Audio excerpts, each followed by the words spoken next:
As Bodas do Cordeiro é o título da lição 5 na classe dos pré-adolescentes. A paz de Cristo para todos, sejam muito bem-vindos ao nosso canal. Sou o professor Denis Pereira, presbítero da AD Belém aqui em Campinas, São Paulo. E é um prazer receber aqui semanalmente professores, coordenadores, diretores, alunos, enfim, todos que amam a palavra de Deus e a escola dominical. Não está inscrito no canal ainda? Inscreva-se e ative as notificações, dá like no vídeo e deixe seu comentário que é importante para nós. Esta interatividade é boa porque o YouTube entende que este conteúdo é interessante e então ele lhe avisa sempre que tiver vídeo de novo por aqui e manda para mais pessoas, ok? Se você não interagir com este vídeo, sinceramente o YouTube vai esconder. Outra coisa, assiste aí pelo menos uns 10 minutos do nosso vídeo. Se estiver fazendo algum trabalho, alguma coisa, deixa tocando aí. Quanto mais tempo você assiste o vídeo, melhor é a nossa retenção e melhor são os patrocínios aqui do nosso canal. Você sabe que é o nosso tempo. Tempo custa, não é? A nossa dedicação aqui aos irmãos, tá certo? Compartilha no WhatsApp o link. 80% do nosso conteúdo é assistido porque alguém compartilha o link no WhatsApp. Então pega o link dessa aula, compartilha nos grupos da sua igreja, nos status do seu WhatsApp, nos stories do Instagram. Fala no Instagram, @Denis Pereira Oficial. Você conhece a nossa família, conhece o nosso ministério, as nossas viagens ministrando a palavra de Deus. Nesta sexta-feira agora nós estaremos em Limeira numa palestra para líderes. No sábado estaremos lançando o nosso livro. O propósito é maior que a sua dor. Adquira. É o primeiro link aqui na descrição. Ao adquirir, você me ajuda a continuar essa produção de conteúdo e uma viagem de 25 anos de casado. Esse ano também a minha esposa merece. Afinal de contas, são 25 anos sendo abençoada por essa presença maravilhosa na vida dela, tá certo? Então, ela merece e você me ajuda ao adquirir esse nosso livro. O propósito é maior que a sua dor. Domingo de manhã, um acampamento em São Paulo dos jovens da Almadeb do setor 68. E à noite aqui estaremos em Hortolândia ministrando a palavra de Deus. Se acompanha o Instagram, está tudo por lá. Olha só, as Bodas do Cordeiro. Ó, os links estão tudo aqui na descrição, inclusive de WhatsApp. Temos 6 grupos de professores. Ah, o irmão fica enrolando para começar a aula. Não é enrolando não, meu irmão. Faz parte do jabá aqui para os irmãos conhecer também, né, irmão? Dá um contexto aqui, ó. Nós vamos falar sobre as Bodas do Cordeiro. Estamos estudando na classe de pré-adolescentes uma matéria de teologia chamada escatologia. E por isso que o professor precisa preparar a aula. Você prepara a sua aula, ou você lê a revista e vai para a sala. Outra coisa, tem professor que é o seguinte, ele acha que ele deu uma boa aula porque ele colocou todo o seu conhecimento. Aí ele fala, nossa, que lindo. Por quê? Porque ele pensa nele. A aula não é pensada no professor, é pensada no aluno. Por isso tem que ser preparada. Porque quando você prepara, você vai lá, você lembra dos seus alunos, aí você se preocupa como que você vai transmitir esse conteúdo numa linguagem que eles vão entender, porque é sobre isso a aula, é se os seus alunos vão entender para aplicar. Porque se eles não entenderem a aula, eles não vão aplicar. Então, você pode achar que deu uma aula fantástica, mas na verdade você não deu aula nenhuma.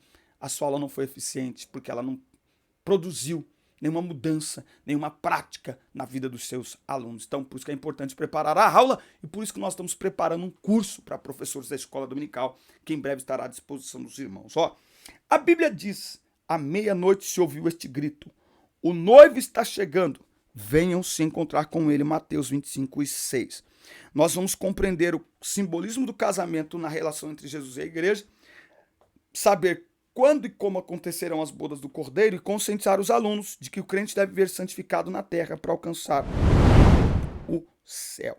Então nós vamos falar aí sobre isso. A gente está falando de sinais da volta de Jesus, arrebatamento, tribunal de Cristo e agora nós vamos falar sobre as bodas do Cordeiro. A união mais esperada de todos os tempos acontecerá. Jesus e a igreja viverão felizes para sempre. O verdadeiro felizes para sempre vai acontecer nas bodas do Cordeiro. Muito bem. Tópico 1. A noiva se apresenta diante de Jesus. Aqui é legal você estudar o contexto de casamento no mundo judaico para você entender, porque o contexto de casamento no nosso mundo hoje é completamente diferente, tá bom?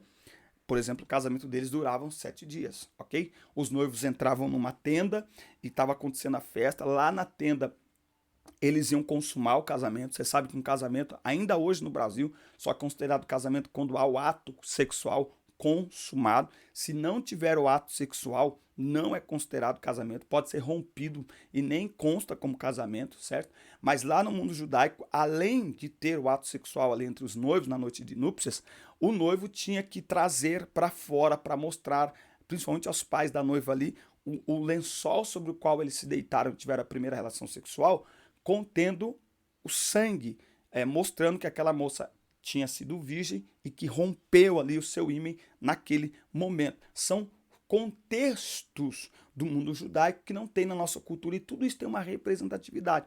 Depois disso, ele voltava para continuar lá sua noite de núpcias com a sua noiva, e a festa de casamento durava 7 dias. O que isso tem a ver com a gente? Porque a festa, também as bodas do Cordeiro, a festa, incluindo arrebatamento, tribunal de Cristo, bodas do Cordeiro, vai durar 7 dias, ou melhor, 7 anos, que são os anos da grande tribulação que estará acontecendo aqui na Terra, tá bom? Ó, Jesus é apresentado como noivo e a igreja é a noiva. Após o arrebatamento, essa união será celebrada, tá? Aí nós temos um contexto de espera. Nós temos lá em Mateus capítulo 25, né? Por que as prudentes dormiam também? Isso né? Não é só as imprudentes, as loucas que dormiam. As prudentes também dormiam. As imprudentes dormem por desprezo. As prudentes dormem porque elas descansam. Elas não estão envolvidas com as trevas deste mundo, ok? Então as prudentes dormem porque têm esperança. As imprudentes dormem porque desprezam a esperança e por isso não tem azeite. As imprudentes dormem na sua imprudência, no seu despreparo. As prudentes dormem porque estão preparadas, tá? A chegada do noivo foi anunciada e as moças acordaram. Novamente tem um contexto judaico. O moço vinha, pagava o dote e dizia, ó, daqui a pouco eu volto, daqui uns tempos eu volto que eu vou preparar lugar. Ele ia preparar lugar. Quando chegava o dia de buscar a noiva, sem avisar, sem nada, ele saía da sua casa com seus amigos e eles iam pelo caminho gritando, aí vem o noivo, sai ao encontro. E quando eles chegavam perto da casa da noiva, a noiva escutava aqueles gritos. Alguns noivos faziam isso à meia-noite, não tinha luz elétrica, não tinha nada, era hora de estar todo mundo dormindo, então a vizinhança acordava, aí a noiva era literalmente, né, raptada ali da casa dos pais, e eles voltavam então para a casa dos pais do noivo, onde iria acontecer a celebração do casamento, tá bom? Então olha só, vale lembrar que azeite é algo individual, né? O azeite ele não pode ser distribuído, o azeite deve ser buscado. Nós podemos influenciar as pessoas a buscar azeite, que fala da presença de Deus, fala de uma vida santificada, ok? É a presença do Espírito Santo em nós para que a nossa luz brilhe. A prudência não está apenas em ter azeite, mas em ter reservas, tá? Então, até ministrando um dia desse, eu falei que o grande segredo aqui não era as lâmpadas acesas, elas tinham também reserva. Reserva não é aquilo que falta, é aquilo que sobra, né? Então, por exemplo, no carro a gente está muito acostumado a deixar o tanque entrar na reserva. E quando entra na reserva, a gente procura um posto. Quando na realidade a reserva não é para ser usada. A reserva é para ficar lá. A reserva é para uma emergência, não para a normalidade da vida. É para uma emergência. Para uma emergência. Quando o noivo chega, as lâmpadas das prudentes estavam acesas e elas ainda tinham reserva. Então, e elas não distribuem a reserva. Porque se você distribuir a reserva, acaba. É tipo assim, você está na estrada, vê um carro parado, o seu carro está na reserva, ou quase entrando na reserva, e você para ajudar. Qual que é o correto? Você pegar da sua gasolina, que já está quase acabando, e distribuir com outro carro, e correr o risco dos dois ficarem parados no meio da estrada sem combustível, ou você pegar aquele motorista, levá-lo a um posto para ele comprar combustível, entendeu? Então a reserva, ela não é para ser usada, muito menos distribuída. Sabe do que isso fala? Isso fala que nós não devemos viver uma vida espiritual sob risco, quase caindo, quase desistindo, quase parando, quase morrendo. Não, não. A reserva é para emergência, Por isso que falando aí para os pré-adolescentes, né, a gente vive um tempo em que pregando para jovens eu percebo muito que tem gente que todo culto ele tá quase morrendo. Todo culto ele tá quase desistindo. Todo culto ele tá quase parando. Tá errado. Não, em nome de Jesus. Ser prudente é buscar a presença de Deus o suficiente para permanecer, para continuar. Aí, quando acontecer algo que nos abale, tem a reserva para nos sustentar. Então a gente não pode viver sobre risco. É uma grande lição aqui em Mateus 25. A nossa fé não pode estar sob risco todo dia. Tem gente que aceita Jesus todo dia, nunca vi isso. Bom, vamos lá. Aí nós temos aqui, ó, a realização das bodas. O termo boda vem do latim. Vota significa promessa, voto. Não, nós temos uma promessa feita por alguém que não mente. Tá? Então Jesus disse, e quando eu for preparar lugar, virei outra vez e vos levarei para que onde eu estiver, vocês também estejam. Tá? Então, a eternidade, anote aí, a eternidade não é sobre um lugar, é sobre a presença que habita nesse lugar. A eternidade não é um lugar para... então o que a gente vai ficar fazendo o tempo todo no céu? Jesus disse, onde eu estiver. A gente acha que ainda vai estudar aqui, né? Novos céus e nova terra. A eternidade é estar, é habitar na presença de Jesus. A eternidade é mais do que andar em ruas de ouro. É mais do que, sabe, olhar o trono. A eternidade é habitar onde Jesus habita, é estar onde Jesus está. Tremendo isso, tá? Então, porque essa é a promessa dele, tá bom? Então, quem acha que vai pra eternidade, pra ficar deitadinho numa rede assistindo Netflix, não tem nada a ver, tá? Então, a eternidade é mais do que um lugar. A eternidade é relacionar-se eternamente com uma pessoa. A eternidade é mais do que sobre um lugar, é sobre uma pessoa, a pessoa de Jesus Cristo. Quando serão as bodas do Cordeiro? Elas acontecerão após o arrebatamento do tribunal de Cristo. O Senhor afirmaria que beberia novamente fruto da vide no reino de seu Pai. Então, quando Jesus voltar para buscar a sua igreja, assim como todo casamento, vai ter bodas, vai ter festa. A igreja de Cristo é formada por pessoas de todo mundo, independentemente de cor, idade ou posição social. O que faz com que alguém faça parte do povo de Deus é seu relacionamento com ele. Tá? Então, uma pessoa não pode se apresentar para o casamento de qualquer maneira. Tá? Então, a menina, uma vez que ela ela aceitava esse noivado, tá? Tem gente que acha que era obrigatório. Não, não era obrigatório. Lembra lá, Rebeca? Os parentes de Rebeca, a mãe, seu irmão perguntam, irás tu com este varão? Que no caso era Eliezer, para ela se casar com Isaac, irás tu? E ela diz, eu irei. Então, o casamento no contexto judaico, do povo de Deus, não era algo obrigatório, ok? A moça tinha condições de dizer quero ou não quero, tá? Agora, uma vez que ela aceitava, significava que nesse período de noivado, assim como o noivo se retirava para ir preparar os seus aposentos e tal, que geralmente era uma tenda ali no mesmo terreno de seus pais, eles viviam dessa forma, como muitas comunidades agrícolas no Brasil, ainda hoje é assim, tem lá, se entrar numa comunidade, você vai ver lá que tem lá o bisavô, o avô, o pai, o filho, o neto, o bisneto e por aí afora, tá bom? Então, essa menina, enquanto o seu noivo estava distante preparando lá a casa, o lugar onde eles iriam habitar depois de casados, ela passava agora a se comportar já como uma mulher casada. Então ela jamais seria vista na rua conversando com um homem, senão seu pai ou um irmão, e mesmo assim muito dificilmente mulheres conversavam com um homem em público, mesmo se fosse a esposa. E ela estaria sempre acompanhada de suas melhores amigas. Então, Mateus 25 é sobre um cortejo, tá? Nós podemos dizer que,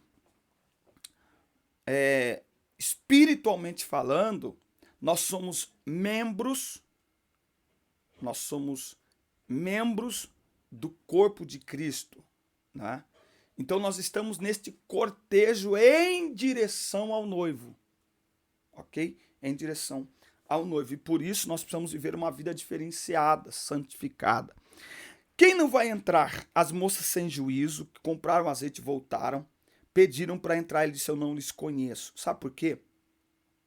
Porque azeite fala de presença do Espírito Santo. E presença do Espírito Santo fala de relacionamento. A presença do Espírito Santo é mais do que um arrepio, uma sensação. A presença do Espírito Santo é um relacionamento. Porque relacionamento produz conhecimento. Quem não se relaciona com o Senhor não é conhecido dele. Então pode até aparecer com alguns espasmos luminosos, mas jamais será uma lâmpada acesa, ok? Então azeite também fala de relacionamento, fala de buscarmos a presença de Deus, de nos relacionarmos diariamente com o Senhor. E o tópico 3 vai falar sobre a grande ceia nos céus. Se você não se inscreveu no canal ainda, inscreva-se, ative as notificações, dá like no vídeo e deixa aí seu comentário, que é muito importante para nós. Vou molhar a garganta aqui. A grande ceia nos céus. Em Apocalipse 3:20, o Senhor Jesus anuncia: escutem, eu estou à porta e bato. Se alguém ouvir a minha voz e abrir a porta, eu entrarei na sua casa e nós jantaremos juntos, né? Cearemos juntos. Olha só como isso aqui é interessante, não é?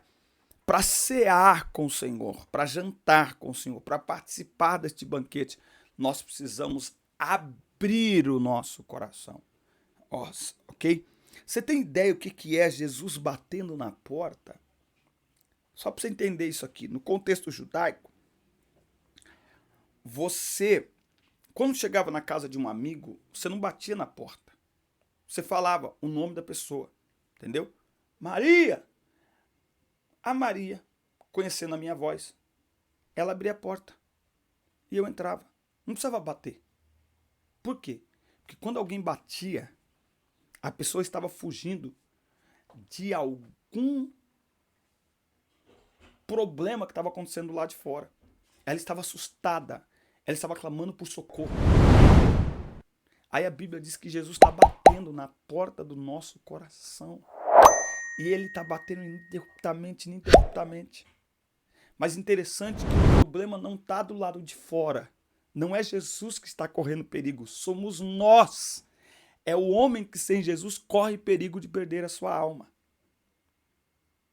E Jesus, como é grande misericórdia, ao invés de não quer, ele continua batendo. E continuará batendo. Porque ninguém naquele dia poderá chegar diante dele e dizer assim: eu não sabia, não tive oportunidade, ninguém me avisou. A Bíblia está dizendo que o próprio Jesus está à porta e bate. Está à porta e bate. Está à porta e bate. Bom, certo dia, e veja que, olha que coisa linda, essa mesa com Jesus, ela já começa aqui. Ou seja, a ideia é que a gente desfrute tanto da presença de Jesus aqui, que quando nós nos sentarmos diante dele nas bodas do Cordeiro, isso para nós seja algo já conhecido, quase que comum. Olha que coisa extraordinária. Certo dia antes de sua morte, Jesus celebrou a Páscoa. E ali ele ordenou que a partir daquele dia participássemos da ceia do Senhor para relembrarmos a sua morte e ressurreição. Tá? Então, ele vai cear conosco novamente no reino de seu Pai. Essa ceia será nas bodas do Cordeiro, onde todos os crentes em Cristo Jesus cearão com ele. Lá só terá alegria. Então, lá chegaremos à igreja perfeita. Lá chegaremos à igreja perfeita. Nesse momento, estaremos em total perfeição. Não terá pecado, tristeza, conflitos, contendas, nada. Aqui na terra tem. Tá? A igreja vai passar, isso nós acreditamos, antes da grande tribulação seremos arrebatados. Então, a terra estará em tempos difíceis e nós já estaremos com o Senhor. Por isso precisamos ser firmes e constantes.